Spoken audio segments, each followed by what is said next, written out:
Amado hermano, que Dios bendiga tu vida en este día. Te damos la bienvenida a una escuela dominical más.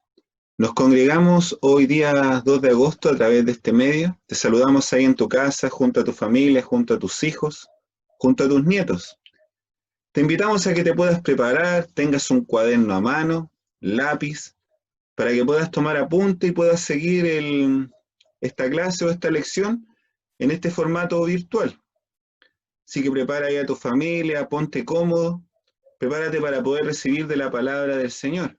Pensemos que es un tremendo privilegio el que tenemos de poder estudiar la palabra porque lo podemos hacer en libertad.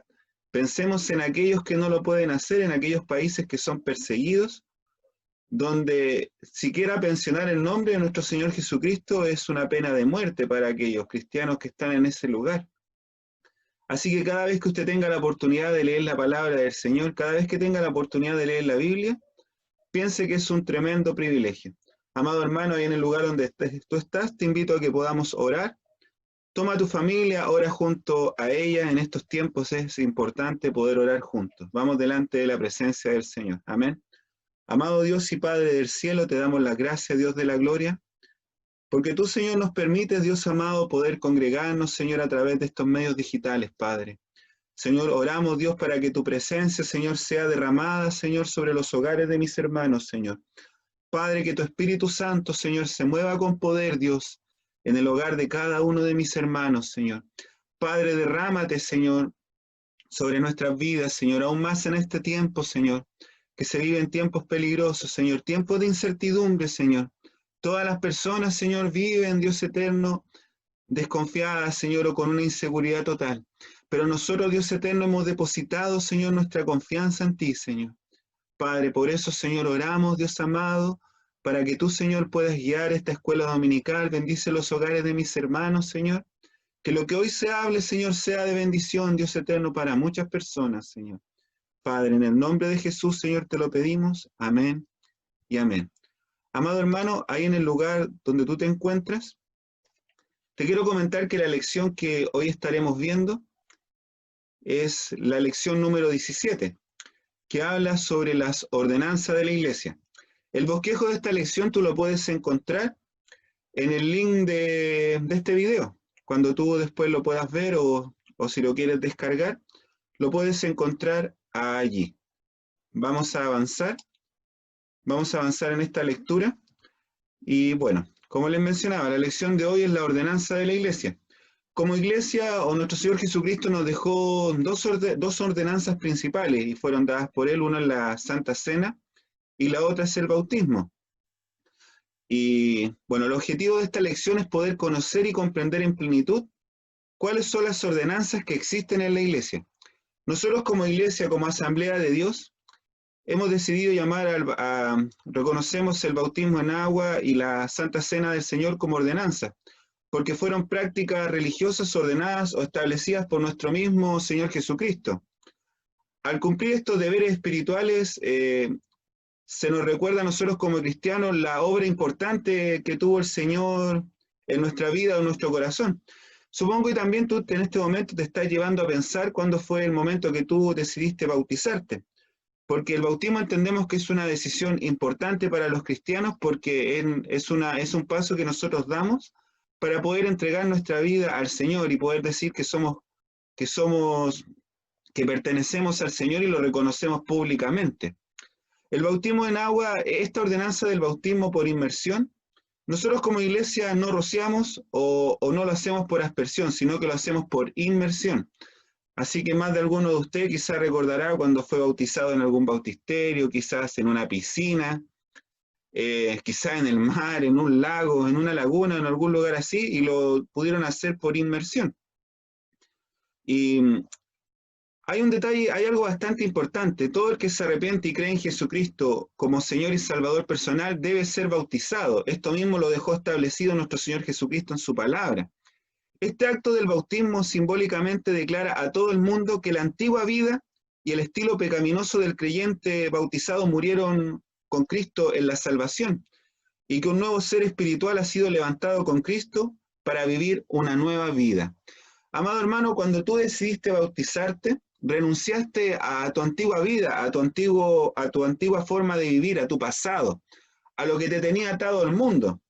Yo desconozco quizá de dónde te ha podido sacar el Señor, o de qué situación de vida Dios te ha podido, o de dónde el Señor te sacó. Yo no lo sé, cada uno de nosotros conoce su vida y cada uno de nosotros conoce de dónde le ha sacado el Señor, o todo lo que el Señor ha tenido que cambiar en la vida de nosotros para poder llegar a ser una nueva criatura y poder llegar a tener esta nueva vida que nosotros estamos experimentando en Cristo. Amado hermano, te invito ahí que puedas buscar, vamos a leer en Mateo 28:19, vamos a leer Marcos 16:16 y vamos a leer Hechos 8 del 35 al 38. Vuelvo a repetir para que los puedas buscar con toda tranquilidad ahí en tu casa y lo puedas leer. Vamos a leer en Mateo 28:19, vamos a leer en Marcos 16:16 y vamos a leer en Hechos 8 del 35 al 38. Leemos en el nombre de nuestro Señor Jesucristo, leemos en Mateo 28:19. Dice, por tanto, id y haced discípulos a todas las naciones, bautizándolos en el nombre del Padre y del Hijo y del Espíritu Santo. Me quiero detener un poco en este versículo antes de avanzar a lo siguiente. Aquí lo que el Señor nos da es una orden y está en imperativo. Esto significa que es algo presente para el día de hoy. Ese por tanto, id, es para todos nosotros. Nosotros muchas veces quizás podemos llegar a pensar que el predicar el Evangelio es solamente para aquellos que han sido llamados a las misiones, aquellos que han sido llamados a ser evangelistas. No, mi hermano, sino que es para todos. Recordar que nosotros como cristianos también tenemos el ministerio más grande, que es el ministerio de la reconciliación. Así que esto también es un llamado para tu vida, para que tú puedas predicar a las personas que tienes a tu alrededor, ya sean familiares o vecinos o amigos. Recordar que esas personas, si no reconocen en vida la misión y la obra de nuestro Señor Jesucristo y no lo reconocen como Salvador, su vida, amado hermano, ya está condenada. Así que por eso ahí la importancia que tenemos nosotros de poder ir y hacer discípulos. Cuando hablamos de hacer discípulos, hablamos de relacionarnos con las personas, de poder enseñarles, como el Señor Jesucristo se preocupó de enseñar a los discípulos. Y aquí podemos ver la Trinidad en el nombre del Padre, del Hijo y del Espíritu Santo, dando a entender que esto es una orden que viene de parte del Señor. Amado hermano, vamos a leer en Marcos 16:16. Dice, el que creyere y fuere bautizado será salvo, mas el que no creyere será condenado.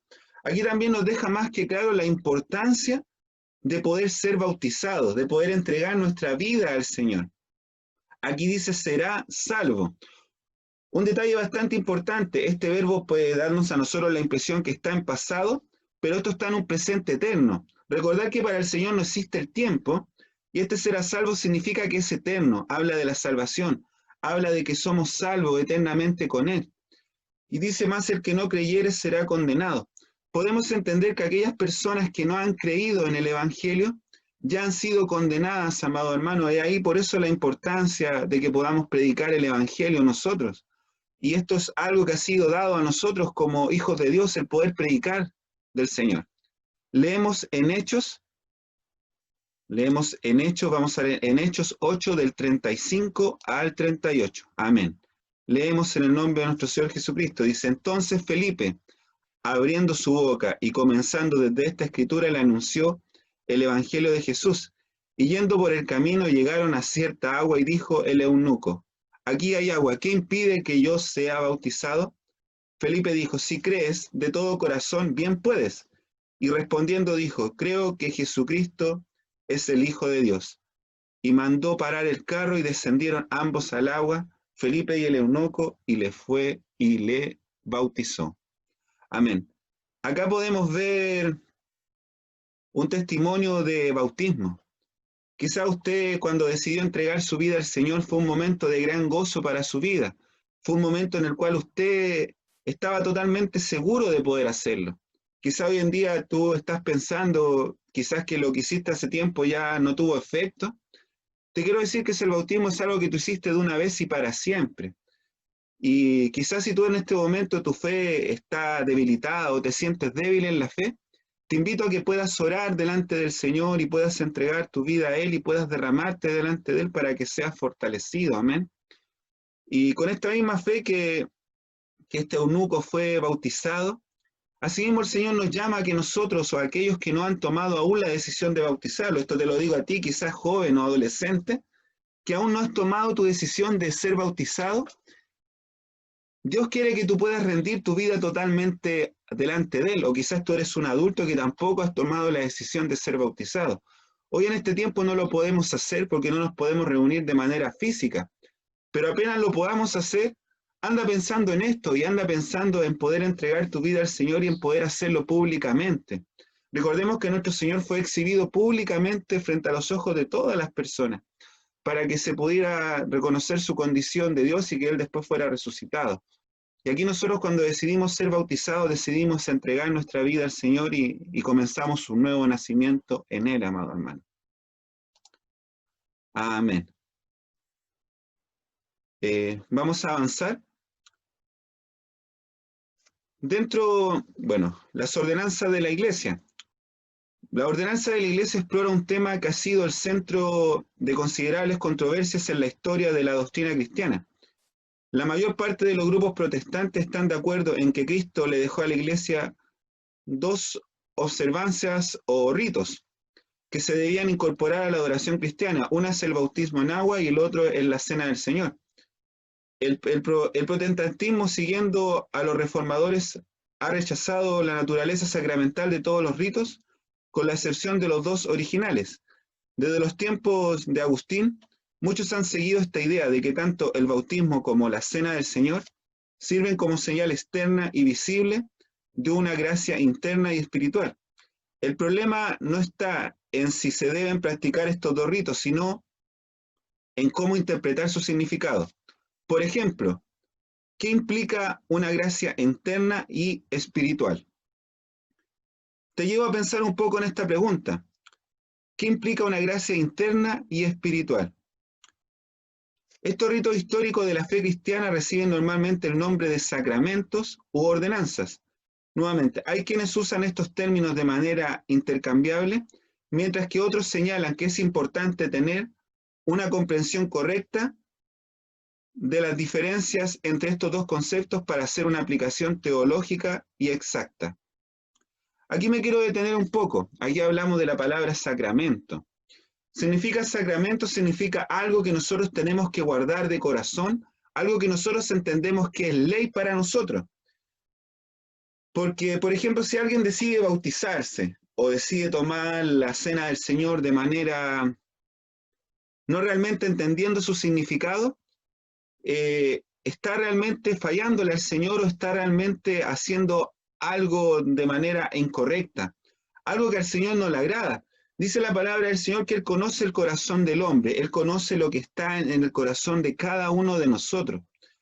Por ejemplo, si alguien decide ser bautizado y alguien se bautiza, pero su vida sigue siendo la misma, su vida de pecado sigue siendo la misma, sigue haciendo las mismas cosas que hacía cuando estaba en el mundo, realmente podemos decir que ese bautismo realmente no ha producido nada en la vida de la persona, o esa persona todavía realmente no se ha entregado al Señor. Y esto es un poco lo que el Señor nos manda en estos sacramentos, que nosotros podamos entender, permiso, que nosotros podamos entender que estos sacramentos son valiosos. El término sacramento viene del latín sacramentum, que es más antiguo que el término ordenanza.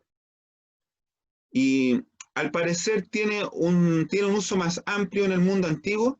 Originalmente el sacramentum era una suma de dinero depositada en un lugar sagrado para las dos partes envueltas en una litigación civil. Cuando la corte tomaba una decisión, se le devolvía su dinero a la parte ganadora, mientras que se le quitaba el suyo a la perdedora. Como sacramento obligatorio era considerado sagrado, porque era ofrecido entonces a los dioses paganos. Al pasar el tiempo también se aplicó el término sacramento al juramento de fidelidad que hacían los nuevos reclutas en el ejército romano. Ya en el segundo siglo los cristianos habían adoptado este término y lo habían comenzado a asociar con un voto de obediencia y consagración al Señor. Amén. Quiero detenerme en esta última parte. Los cristianos habían adoptado este término y lo habían comenzado a asociar con su voto de obediencia y consagración al Señor. Como te mencionaba, este bautismo en agua significa consagración. Cada uno de nosotros a través de los ojos de Jesucristo somos vistos santos por el Señor. Pero si nosotros decidimos ser bautizados y seguimos haciendo las mismas cosas que hacíamos antes, ciertamente podríamos estar negando un poco el sacrificio de nuestro Señor, porque podríamos decir que la regeneración o lo que el Señor ha provocado en nuestra vida en realidad no ha hecho ningún efecto, porque aún no somos capaces de poder dejar lo que nos tiene atado o la antigua condición de pecado que traíamos del mundo. Muchos de nosotros quizás podemos hoy en día estar luchando con alguna condición de pecado.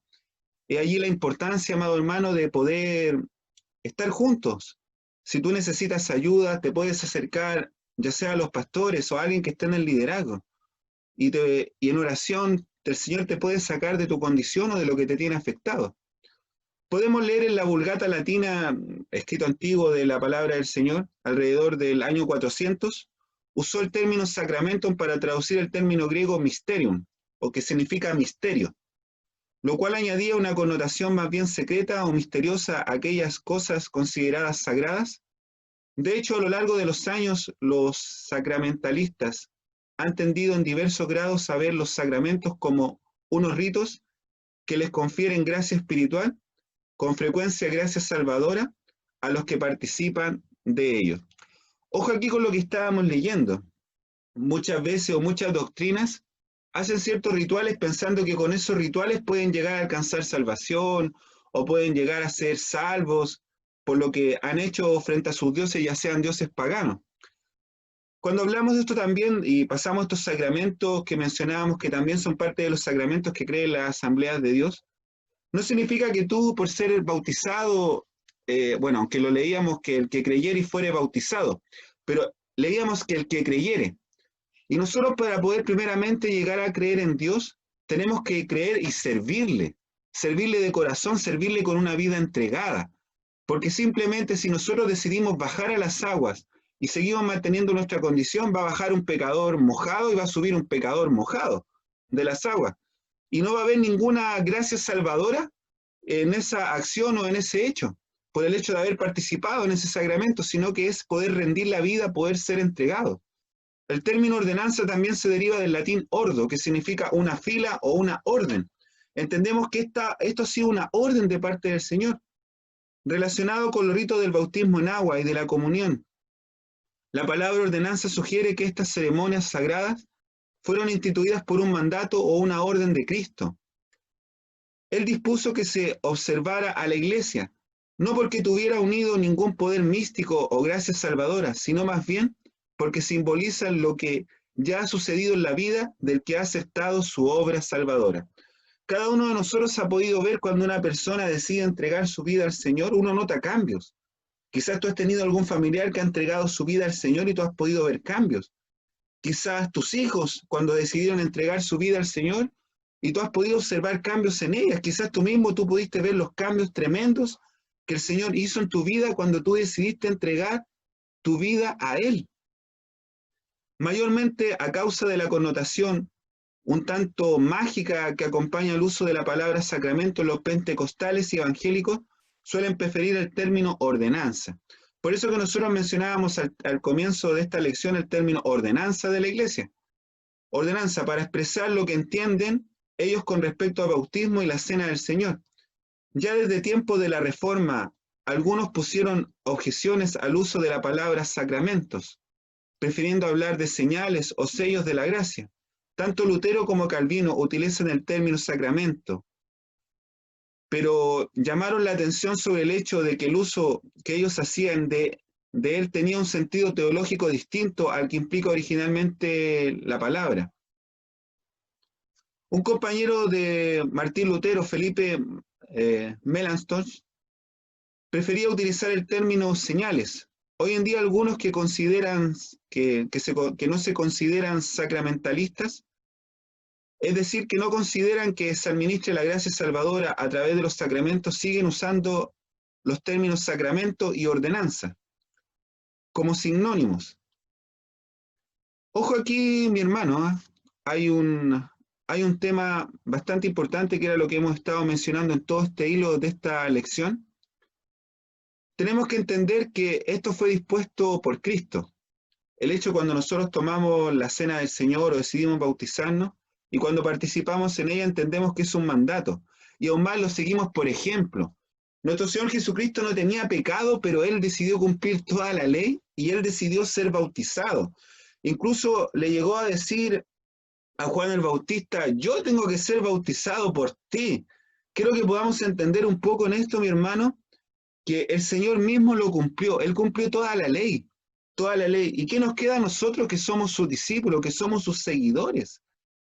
Tenemos que entender que es importante que lo podamos hacer y tenemos que entender la simbología de lo que significan estas ordenanzas para que podamos proclamar el nombre de Cristo de manera espiritual y podamos entender que el ejemplo que nos dejó el Señor a nosotros como creyentes. Referente, hermano, al bautismo en agua. La ordenanza del bautismo en agua ha sido parte de la práctica cristiana desde los orígenes de la iglesia. Esta práctica era una parte tan corriente de la vida de la iglesia primitiva que un comentarista cristiano, F.F. Bruce, comenta, la idea de un cristiano sin bautizar es sencillamente algo que no se considera siquiera en el Nuevo Testamento. En realidad hay otros ritos bautismales, algo similares anteriores al cristianismo, entre los que incluyen los existentes entre algunas religiones paganas y los existentes entre la comunidad judía, para los prosélitos gentiles o convertidos al judaísmo. Aquí me quiero detener un poco, amado hermano, de que podamos darnos cuenta de que más que estar practicando un rito, estamos practicando algo que es verdad, algo que genera un cambio en la vida del cristiano cuando decide entregar su vida al Señor. Y podíamos observar y observábamos en el Antiguo Testamento, y cuando leíamos recientemente el pasaje sobre el eunuco, iban de camino.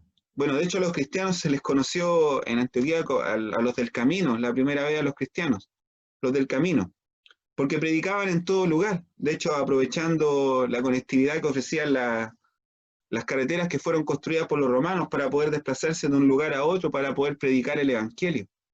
Y muchas personas fueron bautizadas en ese tiempo. Fueron bautizados quizás en ríos, en lagos, en el mar quizás, en diferentes lugares, pero fueron bautizados por inmersión. Y entendemos también que la importancia que refleja esto para nosotros y es lo que creemos también como iglesia. Y quizás también para aquellos que eran gentiles en ese tiempo, haber podido rendir su vida a Cristo era un acto sumamente importante el poder hacer esto, porque ellos entendían la obra que el Señor había hecho. Y también me habían podido escuchar a través de los apóstoles que incluso hasta el mismo Señor Jesucristo había sido bautizado. Antes del ministerio público de Cristo, Juan el Bautista insistió en un bautismo de arrepentimiento. Recordemos que el bautismo en agua para el tiempo de Juan el Bautista era un bautismo de arrepentimiento, el cual llamaba a las personas a poder arrepentirse de sus pecados, poder reconocer la condición que tenían en sus vidas y que era necesario que ellos pudieran arrepentirse de lo que habían hecho. Muchas personas afuera tampoco reconocen que necesitan arrepentirse de algo porque no creen en Dios, no creen en Jesucristo. Para aquellos que quisiesen entrar en el reino prometido de Dios, a pesar de que hay algunas similaridades entre estos diversos bautismos, el significado y el propósito del bautismo cristiano los supera a todos. Amado hermano, el bautismo es importante, como podemos leer y como nos podemos dar cuenta a la luz de la palabra. Cristo marcó la pauta en el bautismo, como lo podíamos mencionar, en el bautismo cristiano, cuando él fue bautizado por el mismo Juan, al comienzo de su ministerio público. Esto lo podemos leer en Mateo 3, desde el verso 13 al 17. Vamos a leer en Mateo 3, desde el verso 13 al 17. Te invito a que lo puedas buscar. Vamos a leer en Mateo 3, desde el verso 13 al 17. Leemos en el nombre de nuestro Señor Jesucristo. Amén. Entonces Jesús vino de Galilea a Juan al Jordán para ser bautizado por él. Mas Juan se lo oponía diciendo: yo necesito ser bautizado por ti, y tú vienes a mí. Pero Jesús le respondió: deja ahora, porque así conviene que cumplamos toda justicia. Entonces le dejó. Y Jesús, después que fue bautizado, subió luego del agua, y aquí los cielos le fueron abiertos, y vio al Espíritu Santo de Dios, que descendía como paloma y venía sobre él. Y hubo una voz de los cielos que decía: este es mi Hijo amado, en quien tengo complacencia. Aquí me quiero detener en 2 puntos. Descendía como paloma. No significa, amado hermano, que el Espíritu Santo sea una paloma, sino que esto es simplemente una representación para que la gente que estaba ahí pudiera ver. Y además dice que los cielos fueron abiertos y se escuchó también una voz. Podemos leerlo en otro pasaje cuando dice: este es mi Hijo amado en quien yo tengo complacencia. Otra vez podemos leer en otro de los evangelios. Podemos entender que esto era una señal para que toda la gente pudiera ver, y toda la gente que estaba en ese momento ahí pudiera ver que Jesucristo estaba siendo bautizado y que él estaba cumpliendo toda la ley. Cuando hablamos de la ley, hablamos de la ley del Señor. Es una ley perfecta, que era necesario que fuera cumplida y que toda la gente pudiera ver que esta ley estaba siendo cumplida. Más tarde les ordenó a sus seguidores que fueran a todo el mundo e hicieran discípulos, bautizándolos en el nombre del Padre y del Hijo y del Espíritu Santo. Esto lo podemos leer en Mateo 28, 19. Amén. Lo podemos leer en Mateo 28, 19. Más tarde les ordenó a sus seguidores que fueran a todo el mundo e hicieran discípulos, bautizándolos en el nombre del Padre y del Hijo y del Espíritu Santo. Mateo 28, 19. Por tanto, fue Cristo quien instituyó la ordenanza del bautismo, tanto con su ejemplo como con su mandato. Ojo que aquí, cuando el Señor habla que hicieran discípulos, bautizándolos en el nombre del Padre, del Hijo y del Espíritu Santo, habla en primer lugar de poder creer en la Trinidad. Pueden haber religiones que también bauticen, pero si no creen en la Trinidad, podríamos decir que están haciendo algo que realmente no es avalado por Dios. Y aquí, por ejemplo, la importancia de que nosotros somos trinitarios, amados hermanos, como Iglesia de Asamblea de Dios, para que podamos también tener esa claridad de que habla este pasaje en nombre del Padre, del Hijo y del Espíritu Santo. Uno de los principales propósitos por los que se bautiza a los creyentes en agua es que esto simboliza su identificación con Cristo. Los creyentes del Nuevo Testamento eran bautizados en el nombre del Señor Jesús. Esto lo podemos leer en Hechos 8:16, con lo que indicaban que estaban entrando en el ámbito del señorío soberano y la autoridad de Cristo. Leamos, vamos a leer en Hechos 8:16. Amén, leemos en el nombre de nuestro Señor Jesucristo. Leemos en Hechos 8:16, dice: porque aún no habiendo descendido sobre ninguno de ellos, sino que solamente habían sido bautizados en el nombre de Jesús. Aquí estamos hablando de la promesa del Espíritu Santo, del derramamiento del Espíritu Santo, que podemos leer en Hechos 1:8, que dice: pero recibiréis poder cuando haya venido sobre vosotros el Espíritu Santo, y me seréis testigos. La palabra testigo significa mártir. Quizás podríamos estar pensando si estamos preparados, amados hermanos, para ser mártir, si estamos preparados para morir por la causa del Señor. Hoy en día la gente tiene tanta inseguridad frente a todo lo que está pasando, y quizás también como cristianos podríamos llegar a pensar: si me enfermo, ¿qué me va a pasar? ¿Qué va a suceder con mi vida? ¿Estoy preparado para la venida del Señor? ¿Estoy preparado para que el Señor venga por su iglesia? Son preguntas a atacar o nos comienzan a venir en este momento. Amén. Seguimos leyendo. En el bautismo, el nuevo creyente testifica que estaba en Cristo cuando Cristo fue juzgado por el pecado, que fue sepultado con él y que ha sido levantado a una nueva vida en él. Amado hermano, cuando nosotros decidimos ser bautizados, reconocemos nuestra condición de pecado, reconocemos que el pecado es sepultado en la cruz junto con Jesucristo, que esa antigua manera de vivir ya no me tiene preso. El Señor Jesucristo les decía a las personas de ese tiempo que eran presos del pecado porque no eran capaces de dejar la condición ¿O solamente se preocupaban de cumplir la ley para poder ser vistos, pensando que la gente pudiera llegar a pensar de ellos que eran gente buena, porque cumplían la ley? Pero más que cumplir la ley, lo que tenemos que cumplir son los mandatos del Señor, y tenemos que entender que nuestra vida pertenece a Él cuando nosotros ya hemos decidido recibir a Jesucristo como nuestro Salvador. El bautismo indica que el creyente ha muerto a la antigua forma de vivir y ha entrado en una novedad de vida por medio de la redención en Cristo. El acto del bautismo en agua no es el que realiza esta identificación con Cristo, pero la presupone y simboliza de esta forma. El bautismo simboliza el momento en el cual alguien que anteriormente había sido enemigo de Cristo presenta su rendición definitiva. Aquí habla un poco, hermano, de la batalla que cada persona puede estar librando o puede estar viviendo frente a su vida y frente a situaciones de vida que no le permiten avanzar en el Evangelio. Y hablábamos de estas ordenanzas del Señor, que son ordenanzas que tienen que ser llevadas con responsabilidad. Cuando nosotros decidimos estar en la cena del Señor o decidimos bautizarnos, tenemos que entender que fueron ordenanzas entregadas por Cristo a la iglesia, y no son cosas que puedan ser tomadas de manera liviana. El bautismo en agua simboliza también que los creyentes se han identificado con el cuerpo de Cristo, la iglesia. Los creyentes bautizados son iniciados en la comunidad de la fe, y al hacerlo dan testimonio público ante el mundo de su fidelidad al pueblo de Dios. Cuando uno decide ser bautizado, uno lo hace de manera pública. Quizás tú te bautizaste en un lago, en un río, en el mar, no lo sé, pero lo hiciste por inversión y hubo más hermanos, más cristianos en ese momento cuando tú decidiste hacerlo. Y hubieron más personas que pudieron mirar esa obra que el Señor estaba haciendo en tu vida cuando tú decidiste entregar tu vida al Señor. Y eso mismo que el Señor hizo en tu vida, el Señor quiere hacer todavía cosas mayores hoy en este tiempo. Si nosotros decidimos poder servirle y decidimos servirle en fidelidad y podemos entender que somos un cuerpo en Cristo, que cada uno de nosotros nos necesitamos, amado hermano. Yo te necesito a ti como tú me puedes llegar a necesitar a mí. Y por eso es importante que podamos estar siempre en oración y preocupados unos por otros también. Esta parece ser una de las razones más importantes por las que eran bautizados los creyentes del Nuevo Testamento casi inmediatamente después de su conversión.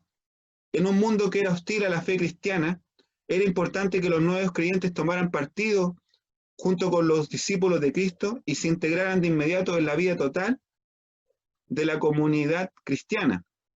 Quizás una de las razones por las que el bautismo en agua no disfruta en muchas iglesias modernas del lugar de prominencia que tuvo en el pasado, sea que se separa con tanta frecuencia del acto de conversión. Recibir el bautismo es más que obedecer el mandato de Cristo, es algo relacionado con el acto de convertirse en discípulo suyo. Aquí me quiero detener un poco, de ahí este comentario bíblico. En esta última parte dice, con el acto de convertirse en discípulo suyo. Cuando, amado hermano, tú decides bautizarte, tú te estás convirtiendo en un discípulo del Señor. Puede ser que haya religiones o que no crean en el bautismo, no le den la importancia que significa. Pero nosotros como Iglesia Asamblea de Dios sí le damos la importancia, porque entendemos que es un antes y un después, que el cristiano decide entregar su vida al Señor, en el cual Él lo hace públicamente y lo hace como cuerpo de Cristo, en donde más personas pueden ver esta rendición. Esta rendición porque nos rendimos a Él, nos rendimos a Cristo, nos rendimos solamente a Él, a la soberanía del Señor. Y nos rendimos a nuestro Señor Jesucristo porque lo reconocemos como Salvador y reconocemos que Él está haciendo una obra tremenda en nuestras vidas. Históricamente los tres métodos principales para el bautismo han sido la inmersión, la afusión, que es derramamiento de agua, y la aspersión. La mayor parte de los expertos en el Nuevo Testamento están de acuerdo en que el verbo abdizo significa sumergir, que es el verbo que significa bautismo, hermano, que se escribe baptizo, con Z-O, significa sumergir. Y lo podemos ver que uno de los documentos cristianos más antiguos, aparte del Nuevo Testamento, indican que bautizar con otro método distinto a la inmersión no es correcto, o sea, no estaría bien. porque es lo que la palabra indica directamente, habla de inmersión, este verbo se traduce como inmersión. Después de dar instrucciones detalladas sobre el bautismo, que se debe usar agua corriente, pero si no está disponible se debe usar agua fría, y como última alternativa agua caliente, que se debe emplear la fórmula trinitaria. La Didache aconseja que si no hay agua suficiente para la inmersión, entonces se ha de derramar agua sobre la cabeza 3 veces en el nombre del Padre, del Hijo y del Espíritu Santo. La aspersión entró en uso ya en el tercer ciclo, especialmente en los casos de bautismos clínicos, para las personas cercanas a la muerte que deseaban el bautismo cristiano. Aunque la inmersión es la forma generalmente aceptada entre los evangélicos, incluso los pentecostales se pueden presentar ocasiones poco usuales y raras en las que es adecuado utilizar otro método. Por ejemplo, al bautizar a una persona anciana o con impedimentos físicos, la forma de bautizar nunca debe volverse más importante que la identificación espiritual con Cristo en su muerte y su resurrección, que es lo que simboliza el bautismo. Acá, por ejemplo, nos da un ejemplo de una persona que pudiera ser anciana y pudiera ser complicado que esta persona pudiera llegar a bajar a las aguas. También una persona que está postrada y que quizás sería difícil poder sacarla de su cama y esa persona decide entregar su vida al Señor y decide reconocer al Señor y quiere ser bautizada.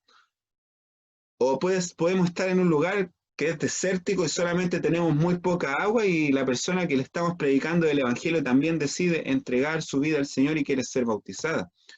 Pueden ser diferentes situaciones de vida en las cuales nos lleva a ocupar una manera diferente. Pero entendemos que para el fin de traducción bíblica, la palabra que se usa ahí de bautismo es inmersión. Y solamente quiero dejar claro esto y también dejar en claro que quizás pueden haber otras formas como lo acabamos de leer, ya sea rociando agua por inmersión o derramando agua sobre la cabeza de una persona, pero lo importante es que la persona pueda reconocer que al momento de estar haciendo este reconocimiento público, en el cual está decidiendo ser bautizado, lo tiene que hacer de corazón, realmente entendiendo de que se tiene que identificar espiritualmente con Cristo en su muerte y en su resurrección. ¿Qué es lo que simboliza el bautismo, amado hermano? Una cuestión que ha causado considerables controversias en la historia cristiana es la relacionada con los candidatos adecuados al bautismo. ¿Debe la Iglesia bautizar a los infantes y a los hijos pequeños de sus miembros? ¿O solo los creyentes? Esto es, a los que pueden tomar consciente y racionalmente la decisión de aceptar a Cristo. Este tema ha sido complicado, mi hermano, y ha sido un tema de conversación durante bastante tiempo dentro de la Iglesia. Y se deriva mayormente de la comprensión que tenga cada cual del bautismo como sacramento o como ordenanza.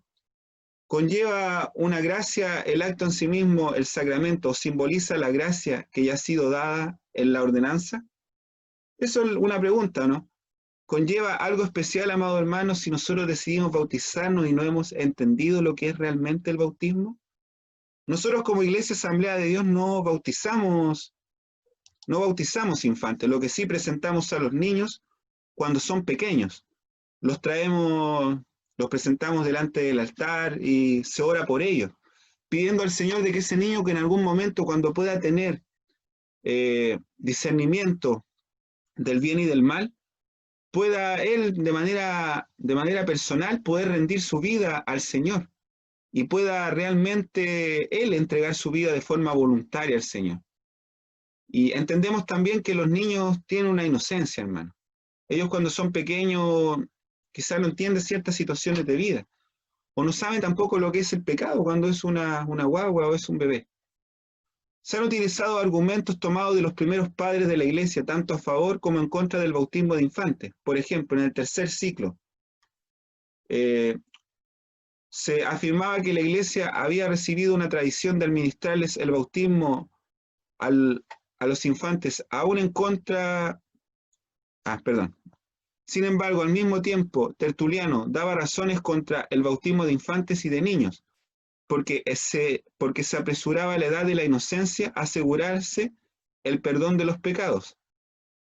Afirma además Tertuliano, así que esperamos a que venga cuando sean mayores, cuando puedan aprender, cuando se les pueda enseñar en cuál momento venir, que se conviertan en cristianos cuando sean capaces de conocer a Cristo. Me quiero detener en estas palabras de Tertuliano. Es importante que si alguien decide bautizarse, un niño, un adolescente, alguien que es pequeño, pueda entender que este sacrificio, que pueda entender que esto es una ordenanza de parte del Señor y que pueda realmente entender que no es un juego, que es algo importante, que el mismo Señor lo cumplió porque el Señor reconocía que era necesario hacerlo. Y yo sé que tú también cuando decidiste hacerlo, tú también reconociste que era importante poder hacerlo. La mayor parte de las afirmaciones hechas por los padres de la Iglesia con respecto a este tema no son lo suficientemente explícitas para determinar con certeza las actitudes de la Iglesia antigua sobre este tema. Muchos de los argumentos que han utilizado ambas partes son argumentos tomados del silencio y las conjeturas y se podrían usar en uno u otro sentido. Sucedía que en la antigüedad, como mencionábamos, hermanos, bautizaban a los pequeños, cosa que nosotros no hacemos. Y esto es una práctica que de hecho lo hace la Iglesia Católica. Ellos bautizan a los niños, porque hablan desde que los tiempos medievales muchos cristianos han practicado el bautismo en infantes. Generalmente se lo ha apoyado de la base de tres argumentos principales. El primero es la sugerencia de que el bautismo en infante es la contrapartida neotestamentaria a la circuncisión del Antiguo Testamento. Como tal, es considerado un rito de iniciación a la comunidad de creyentes del pacto, que les concede a los bautizados todos los derechos y las bendiciones de las promesas del pacto. Aunque al parecer este paralelo es magnífico, carece de apoyo bíblico sólido. Podemos entender, amado hermano, que, por ejemplo, si esto no reemplaza la circuncisión que estaba en el Antiguo Testamento, amado hermano, sino que esto es algo latente y son dos ordenanzas que nosotros tenemos como iglesia de hoy en día. Quiero que podamos leer, vamos a leer en Gálatas 6, desde el 12 al 18, que lo puedas buscar ahí en el lugar donde tú estás. Vamos a leer en Gálatas 6, desde el verso 12 al 18. Amén. Leemos en el nombre de nuestro Señor Jesucristo. Leemos en Gálatas 6, desde el verso 12 al 18. Todos los que quieren agradar en la carne, estos os obligan a que os circuncidéis solamente para no padecer persecución a causa de la cruz de Cristo. Porque ni aun los mismos que se circuncidan guardan la ley. Pero ¿quién de vosotros os circuncidáis para gloriarse en vuestra carne? Pero lejos esté de mí gloriarme, sino en la cruz de nuestro Señor Jesucristo, porque del mundo me es crucificado a mí y yo al mundo. Porque en Cristo Jesús ni la circuncisión vale nada, ni la incircuncisión, sino una nueva creación.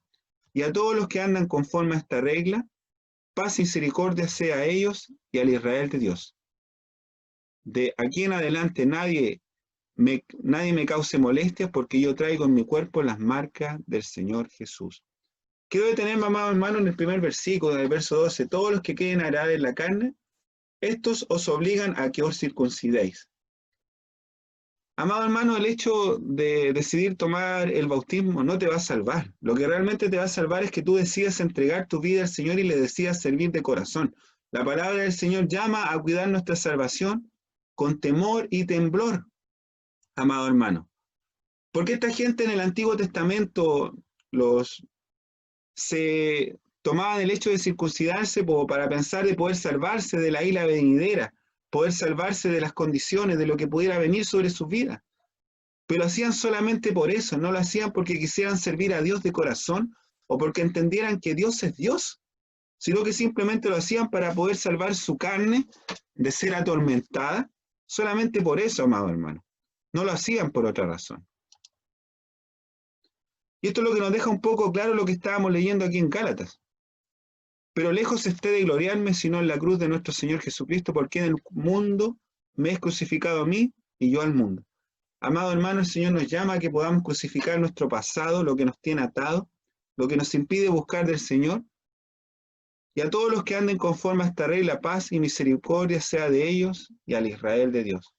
Amado hermano, este evangelio llegó a nuestras vidas un día que el Señor marcó nuestras vidas con un antes y un después, para que nosotros pudiéramos entender de que el bautismo de Jesucristo es importante para nosotros. Y es algo que ha marcado nuestras vidas, amado hermano, con un antes y un después. Quiero que podamos leer, vamos a leer en Hechos 16:15.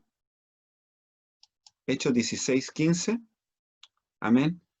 Y cuando fue bautizada y su familia, nos rogó diciendo: si habéis juzgado que yo sea fiel al Señor, entrad en mi casa y posad, y nos obligó a quedarnos.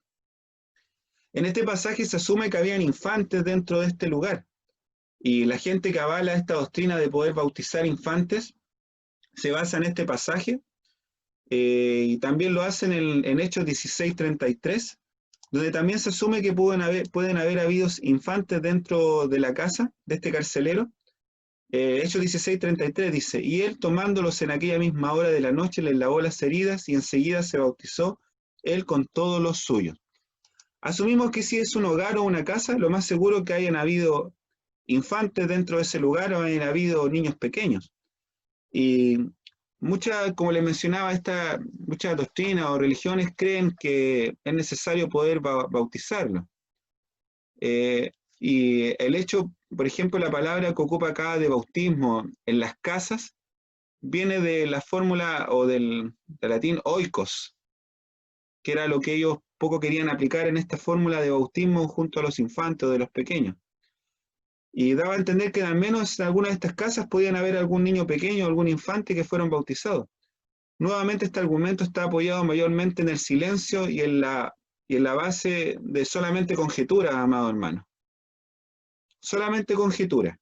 No es algo que sea real como lo que realmente podemos ver en la palabra que interpretábamos de bautismo, que es inmersión. Bueno, vamos a leer otro pasaje. Vamos a leer en Hechos 16:34. Hechos 16:34. Hechos 16:34. Y llevándolas a su casa, les puso la mesa y se regocijó con toda su casa de haber creído a Dios. Amén. Amado hermano, todos nosotros hemos decidido creer a Dios, o hemos decidido creer en este mandato de ser bautizados en el Señor, porque entendemos la importancia de este mandato de parte de Dios, porque como hemos venido mencionando durante toda esta lección, es para que toda la gente pueda vernos de manera pública.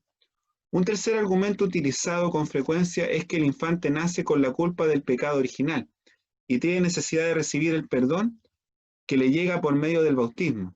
Sin embargo, esta idea se basa sobre todo en la noción de que los humanos heredamos el pecado de una manera biológica. Por oposición a esta idea de que se atribuye de manera representativa y de que el bautismo tiene el poder de realizar una especie de regeneración sacramental, con respecto a la remisión del pecado original en el bautismo,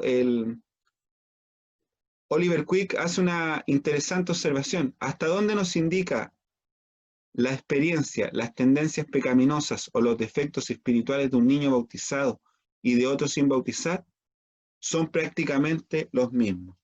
Aquí me quiero detener, amado hermano. El hecho de que tengamos a un niño pequeño, podríamos llegar a pensar en aquellos niños que son abortados.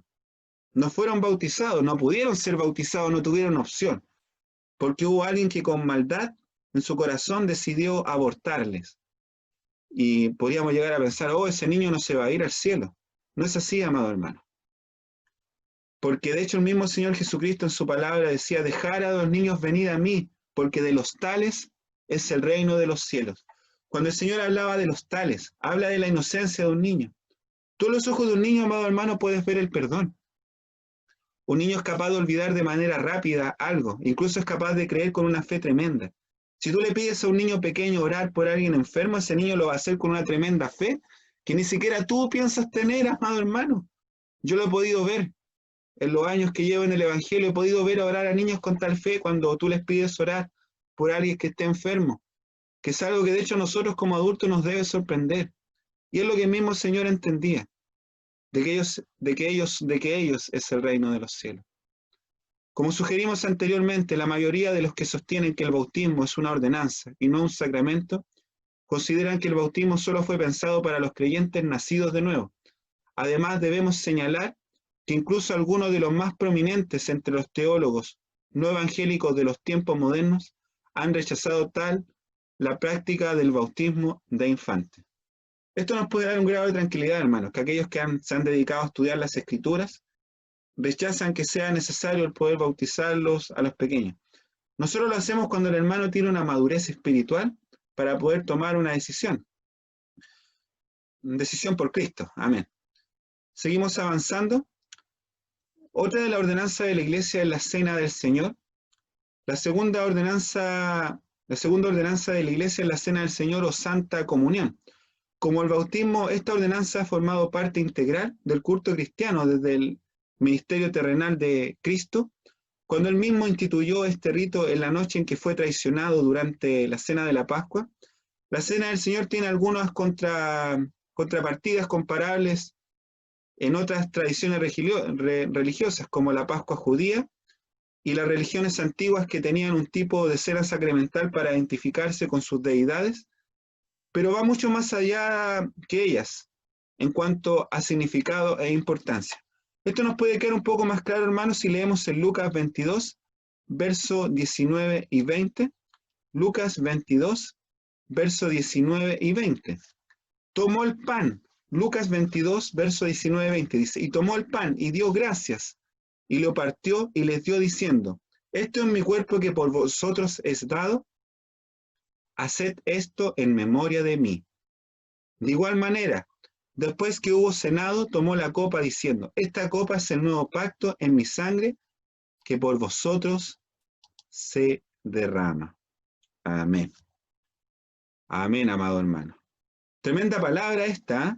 Tremenda palabra, hermanos, si la analizamos.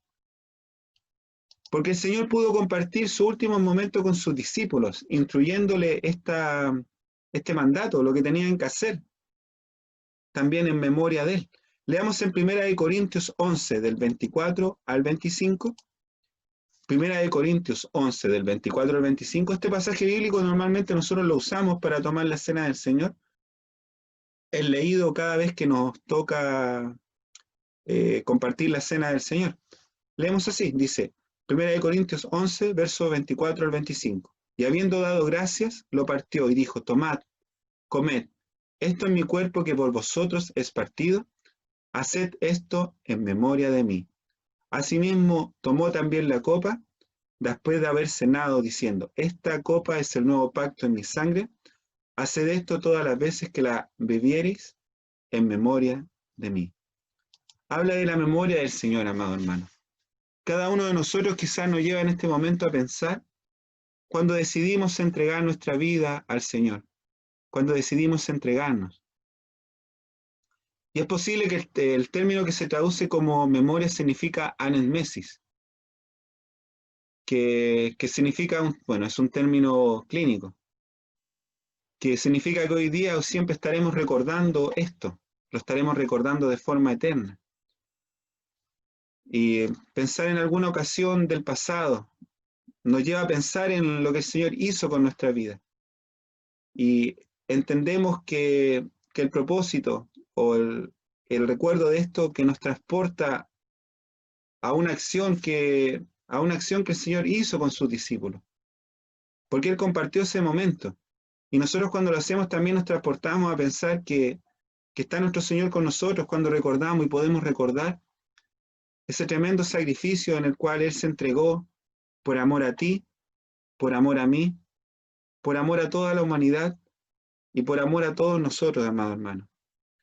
Quizás se pueda sugerir que en la cena del Señor hay un sentido triple del recuerdo, pasado, presente y futuro.